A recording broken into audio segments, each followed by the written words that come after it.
If you want your class to behave like another without inheriting from it, you must use virtual subclasses. In this video, I'll show you how to create a virtual subclasses and also show you why they are useful. So stay until the end. Hello coders, welcome to my channel. I'm David, your guide to mastering programming. First, I'll tell you in theory what virtual subclass is.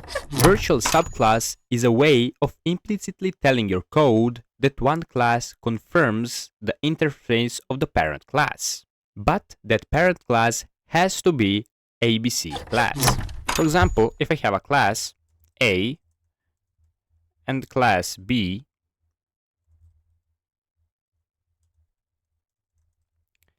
if I want a B to be a virtual subclass of A, I need to write that parent class A, then write dot, and then use the register function.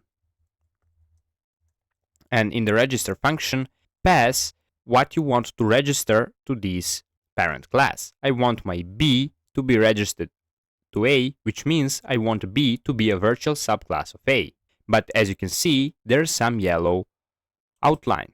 As I have told you before, this parent class has to be ABC class. It has to inherit from the ABC module. I mean ABC class. From ABC, import ABC.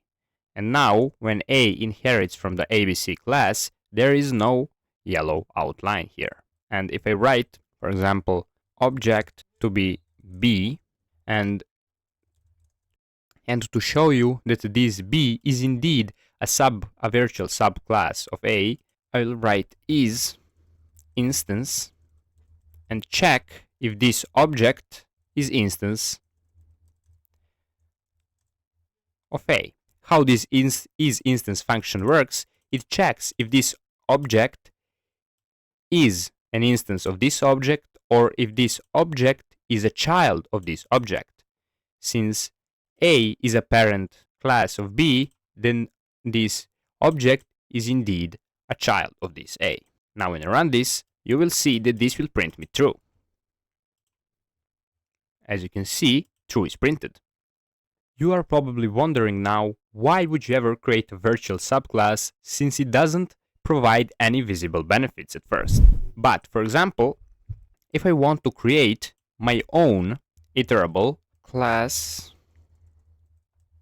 my list, and this list will have def in it, and here I will pass some data to it, and I will have an attribute data to be equal to that data. Then I will create a special method get item. If you want to create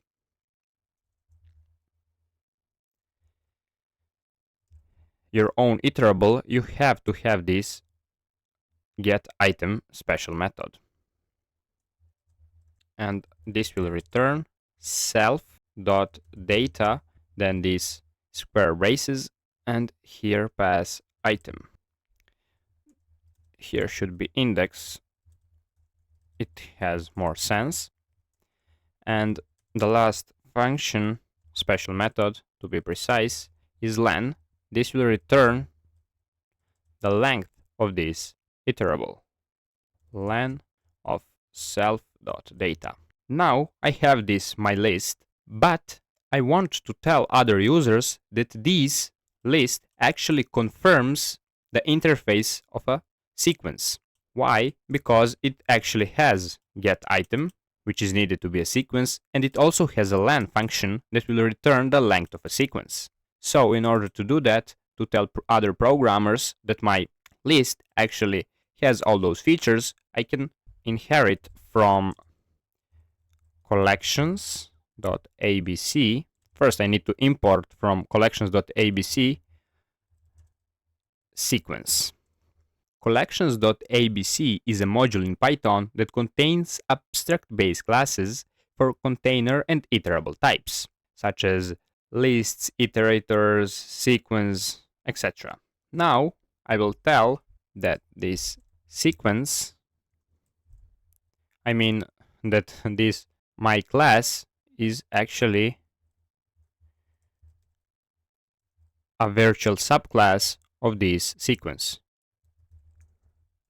my list. Now when I print is instance my list, and here pass a list, and check if this object is a parent, or I mean not a parent but an instance of sequence, or a child to this sequence.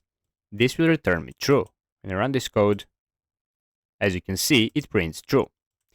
I actually don't know why this has this yellow outline, but as you can see, it worked. I hope you found this video helpful. Like and subscribe for more coding content. See you in my next video. Until then, keep coding.